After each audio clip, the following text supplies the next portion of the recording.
Damos la bienvenida a la doctora Angélica Abad. Ella es profesora de la Universidad de Cuenca, politóloga. Muchas cosas están sucediendo y de forma vertiginosa en política. Doctora Abad, podríamos hablar de todo un proceso, empezando desde las elecciones hasta el momento actual, en el que se ha dado un verdadero reacomodo de fuerzas políticas en el país. Estamos ya próximos a que Guillermo Lasso asuma la presidencia de Ecuador. ¿Cómo mira usted este momento político? Bueno, en primer lugar, un saludo a todos los que nos escuchan. Gracias por el espacio, siempre es un gusto. Es verdad que los cambios políticos de las últimas semanas nos han mostrado muchas cosas. Una de ellas es, si se quiere, unos viejos rezagos de una política que no habíamos visto, que nos era muy ajena ya. Y que es propia más bien de las alianzas móviles y de la fragilidad de esas alianzas que teníamos más bien en la década de los 80 y en los 90, que se manifestó de nuevo pues con la ruptura, ¿no? De la alianza que había entre el partido de gobierno y el Partido Social Cristiano. Vemos también, digamos, en sí mismo lo que causa resquemor, yo creo, a los ecuatorianos, no es tanto que se converse y se pacte, ¿no? Eso más bien sería normal o deseable dentro de una democracia, ¿no? La democracia no es intransigente, sino todo lo contrario. El problema es qué es lo que se conversa y qué es lo que se pacta. Y yo creo que el temor que existe entre la ciudadanía es justamente que aquello que se conversa y se pacta no es política pública, sino son cuestiones que responden a intereses muy puntuales y muy particulares. Hemos visto también ya con el posicionamiento de la Asamblea como ese modus operandi en donde se tira y afloja más bien en términos más personales o particulares, si se quiere, vuelve a aflorar en lugar de permitir salidas y discusiones más de corte institucional y en términos de la política pública, y es lo que ha demorado hasta ayer esa configuración de la Asamblea. Doctor Abad, usted ha hecho alusión a lo que sucedió hace 8 días en la Asamblea Nacional, cuando un pacto aparentemente firme se fue al traste.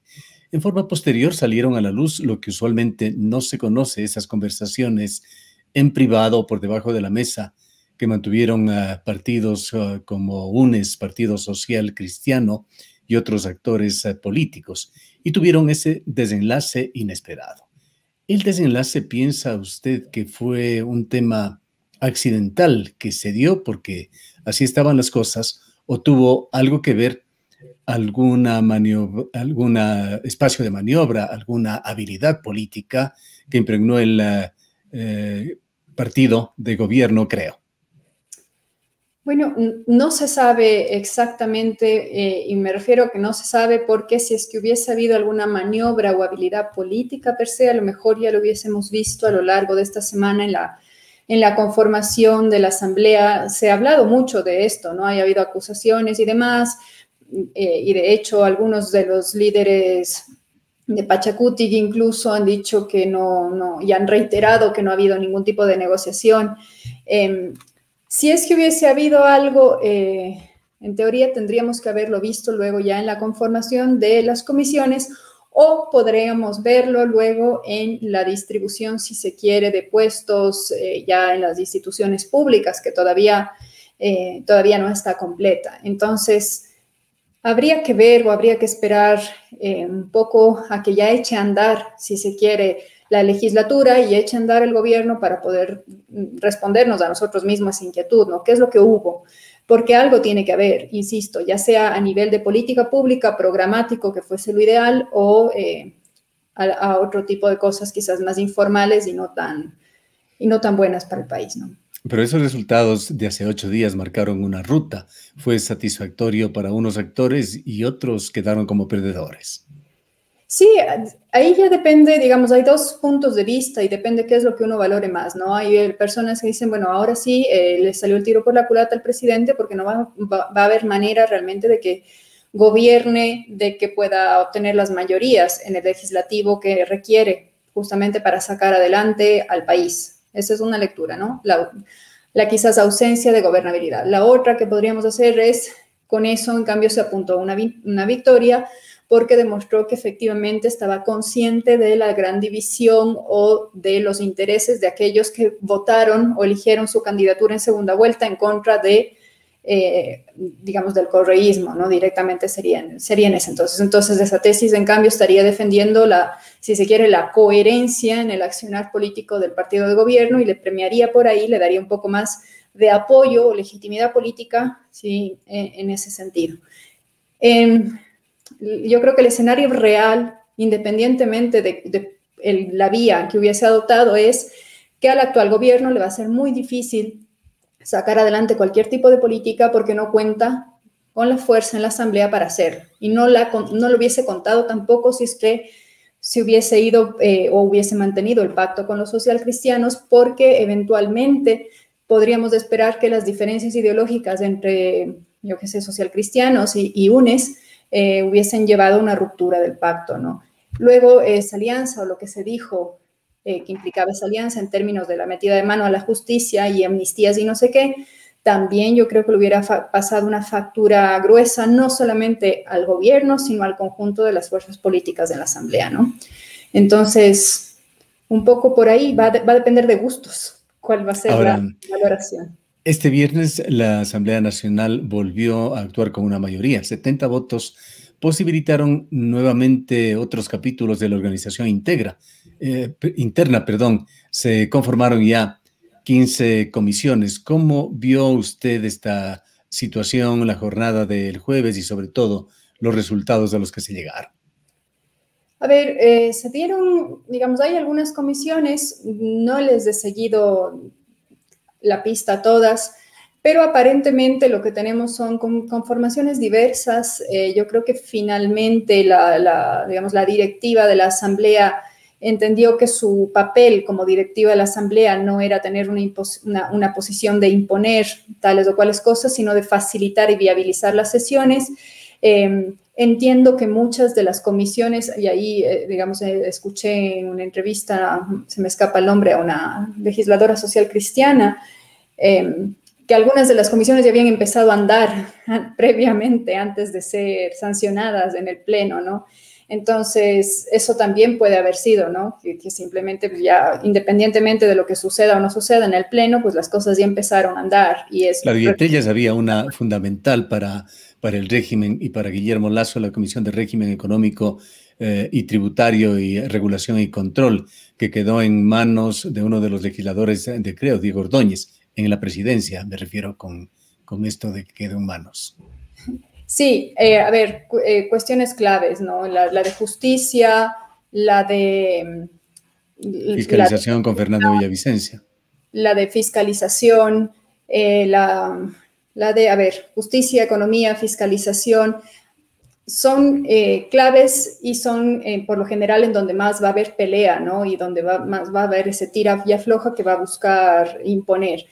De momento, los que sabemos que están encabezando esas comisiones son figuras o afines al gobierno o que de alguna manera se han posicionado como lo suficientemente independientes como para, digamos, para no interponerse en cambio en la política gubernamental.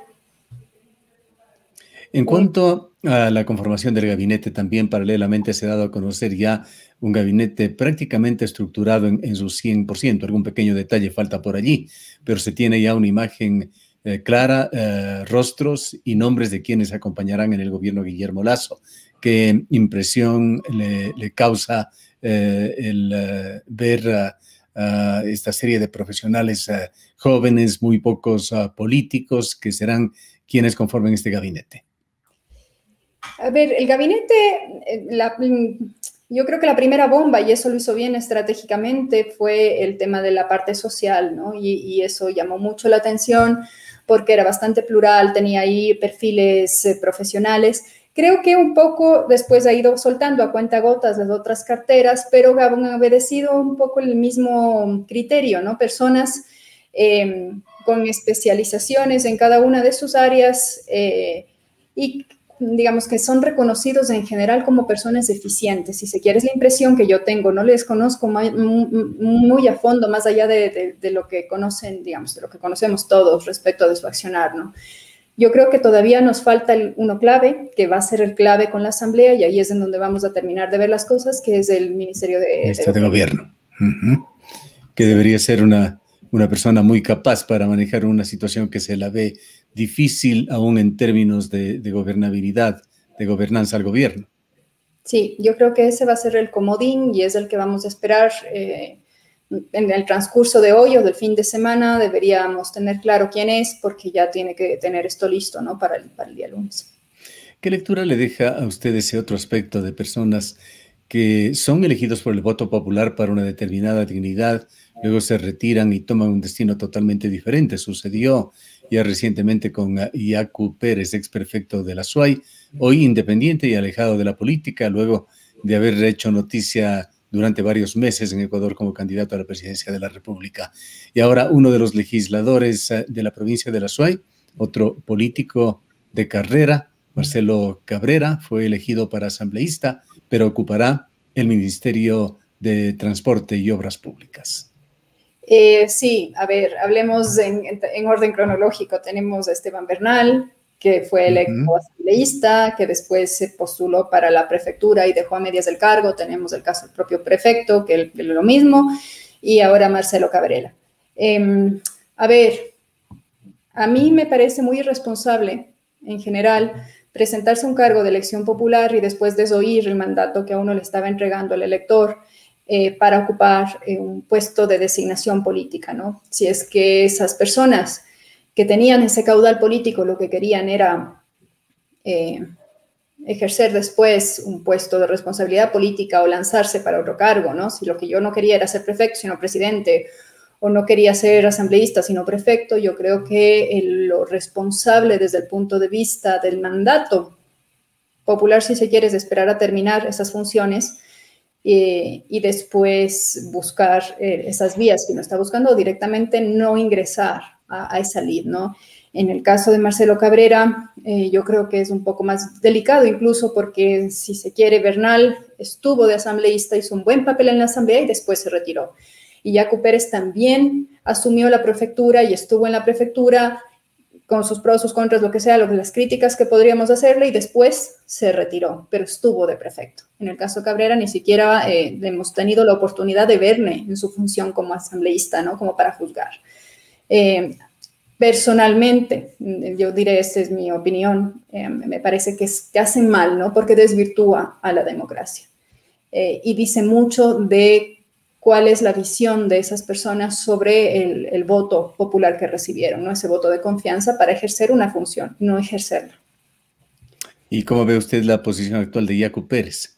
Supuestamente separado de Pachacutic, dedicado a sus labores cotidianas, según ha dicho, pero hay muchísimas lecturas sobre Yacu Pérez, una de ellas de que entra en una especie de estado de hibernación a la espera de que lo que pase en estos 4 años con Pachacutic no le afecte en sus aspiraciones nuevamente a otra carrera presidencial. Bueno, hablemos de Yacu Pérez, pero antes hablemos en general de Pachacutic, ¿no? Se vendió muy bien durante el periodo electoral como realmente una alternativa que hacía las cosas distintas, y luego en el andar, ya después se ha visto que en realidad tiene o adolece, si se quiere, de los mismos defectos y virtudes del resto de los partidos políticos de este país. Entonces, eso por un lado. Después, claro, y entre los defectos y entre las debilidades que tienen los partidos políticos de nuestro país está justamente la falta de disciplina partidista de los miembros.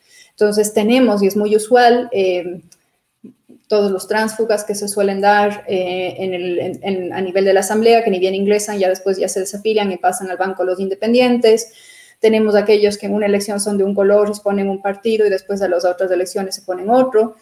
Todo eso al final lo que hace es desgastar el sistema de partidos y hace que las personas poco a poco, si se quiere de forma imperceptible, vayamos perdiendo la fe en los políticos y en las organizaciones de intermediación que son los partidos, ¿no? Y en el caso de Yacu Pérez, pues yo no estoy muy segura de que él ha dicho que solamente va a su ejercicio pasivo. Es decir, yo le he escuchado en varias entrevistas decir que él va a ser de nuevo oposición. Y bueno, esa es una carta ganadora de él, porque históricamente se ha posicionado como líder político en la oposición y lo ha hecho muy bien como oposición. Más bien, cuando asumió el gobierno tuvo problemas para asumir esa posición institucional de ser autoridad, ¿no? Veremos qué es lo que hace de aquí en los próximos 2 años, en las próximas elecciones locales, o qué es lo que ocurre con Yacu Pérez en las próximas nacionales. Creería yo que tiene el suficiente caudal político, despertó todas las suficientes simpatías como para mantenerse como una figura. Luego, el problema de Pachacuti es un poco el fraccionamiento, como digo, y la falta de disciplina partidista y el no tener... pero, insisto, es un problema que yo veo en todos los partidos políticos del país, canales de recambio y canales de, digamos, de expresión para las distintas facciones, que es normal que existan diferencias dentro de los partidos, pero ¿qué es lo que hace que una persona miembro de un partido decida que eventualmente ya no quiere tener nada que ver con eso, en lugar de resolver esas discrepancias al interior o en el seno del partido? Entonces, eso es lo que también... Doctora Abad, desde el punto de vista de la misión y la visión de un político que entra en una carrera electoral, que tiene, como en el caso de Yacu Pérez, toda una vida y un historial por detrás, que intenta ganar espacios de poder, que llega a un punto coyuntural en el cual se hace muy visible a nivel nacional, muy influyente dentro de un partido y un movimiento que tiene una cantidad significativa de asambleístas que pueden hacer peso para llevar las cosas hacia uno u otro lado en la política ecuatoriana, pero que decide retirarse y más bien de cualquier manera ver un poco los toros desde lejos. Yo creo que de nuevo tiene que ver mucho con la función que entendemos o cómo entendemos los partidos y la democracia, ¿no? Normalmente un partido idealmente no debería existir o no debería posicionarse en la mente del elector solo en periodo electoral. Entonces, el partido normalmente tendría que tener una vida entre elecciones que tiene que ver con su actividad al interior de la sociedad, la conexión que tenga con los organismos de la sociedad civil para ir incorporando demandas, para incorporar nuevas generaciones en sus filas, para hacer cuestiones de formación política, de responsabilidad democrática, vedurías y no sé qué. Nosotros estamos acostumbrados solamente a entender al partido como una maquinaria electoral que existe solo en época de elecciones. Y pareciera ser, y esto es difícil de ver porque habría que meterse uno al interior de los partidos y normalmente son organizaciones bastante herméticas, que esa lógica también es la que siguen los miembros de cada partido, ¿no? ¿Qué es lo que vimos en realidad? Vimos en la campaña electoral, en las presidenciales, un Yacu Pérez que era como la gran figura de Pachacutic y de hecho es ese carisma, si se quiere, y esas aptitudes de liderazgo de Yacu Pérez que yo creo sirvieron de arrastre para muchos de los que hoy ocupan la Asamblea Nacional. Pero claro, nuestro sistema presidencialista y la forma en la que eso está constituida hace que la persona que pierda la elección pierda, si se quiere, después, si es que pierde la elección, pierde ese liderazgo que puede haber tenido en el partido. Por ejemplo, en el sistema electoral peruano eso no sucede porque la persona, el que encabeza, digamos, el presidente, si es que pierde, automáticamente tiene puesto en el Parlamento. Y entonces puede seguir ejerciendo ese liderazgo. Pero ¿qué es lo que ocurre en países como el nuestro en donde eso no está? Entonces ese líder tiene que ponerse en una especie de periodo de hibernación hasta las próximas elecciones. Y hay muchos que deciden que eso no ocurra y se dedican a otras cosas, ¿no? ¿Qué se puede decir en cuanto al Partido Social Cristiano y a UNES, que si bien sus intenciones en primera instancia no se dieron, podríamos decir que perdieron la primera partida, pero ¿qué papel se puede esperar que jueguen en el futuro en la Asamblea? A ver, yo creo que va a depender mucho de varios otros factores, ¿no? Primero va a depender de cuáles son las primeras decisiones en términos de materia económica que adopte el gobierno y en función de eso, sobre todo UNES podrá tener posiciones opositoras digamos, con mayor o menor fuerza, ¿no? Entonces yo creo que primero podemos esperar que UNES de nuevo se reposicione, si se quiere, dentro de su espectro ideológico y funcione como una oposición a todo lo que se conciba como un proyecto neoliberal, de acuerdo con su, digamos, posición ideológica. En el caso del Partido Social Cristiano eso es más ambiguo, porque si recordamos, ellos han sido oposición de sus propias filas, si se quiere, llegada la hora es cuando, ¿no? Recordemos, por ejemplo, que Sixto Durán Ballén quiso ser candidato a presidente del Partido Social Cristiano y como quien iba era Nebot, por designación de Febres Cordero, Durán Ballén se separa y se lanza a la presidencia con el Partido Conservador. pero tenía un proyecto ideológicamente muy similar o si no igual a la posición de los socialcristianos en ese año. Y los socialcristianos fueron la principal oposición al gobierno de Sixto.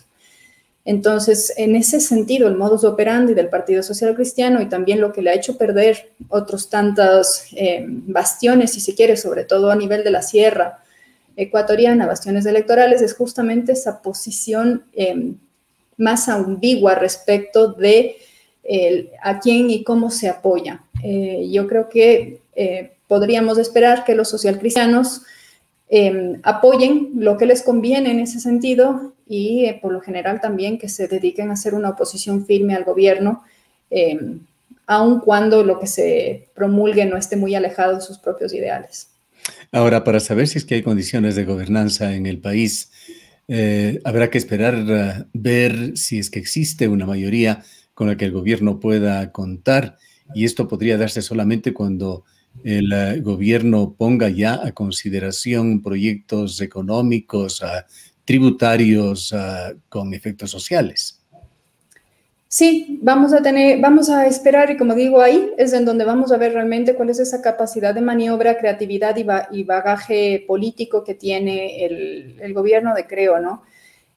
Porque cabe esperar un escenario bastante complejo, sobre todo por el tema de la pandemia y la cantidad de problemas graves que están afectando a la población, en donde cualquier tipo de decisión, por más que a futuro o a largo plazo pueda tener un buen resultado, como por ejemplo el tema de los subsidios, a corto plazo puede poner mucha presión en el bolsillo de muchísimas personas y eso genera descontento. Y ese descontento que se expresa muy bien y que está totalmente justificado, después también sirve como argumento para que los partidos políticos después adopten posiciones y se opongan o faciliten cosas, ¿no? Entonces, vamos a tener que esperar un poquito, yo creo, y para poder ver y para tener una mejor opinión sobre cómo esto se va a ir desarrollando. Para terminar, doctor Abad, ¿qué expectativa tiene usted sobre lo que dirá y posiblemente serán las primeras acciones de Guillermo Lasso este próximo día lunes? A ver, yo le he oído decir mucho, digamos, aparte del tema de las vacunas y de la gestión de las vacunas, y vamos a ver cómo hace milagros para hacer que nos vacunemos más rápido todos los ecuatorianos. Eso será una cuestión, pero lo otro en lo que he venido escuchando mucho es el tema de la ética, que se supone va a regir al gobierno para que sea un gobierno transparente, para marcar un cambio respecto a todos los demás en términos de la corrupción. De eso también me imagino que hablará, porque es de lo que hemos estado escuchando mucho estos días de parte del presidente electo. Entonces, la pandemia, la economía y la corrupción seguramente estarán presentes en el discurso de posesión. Muchas gracias, doctora Abad, por habernos atendido. Gracias. Han escuchado a la doctora Angélica Abad, profesora de la Universidad de Cuenca, politóloga.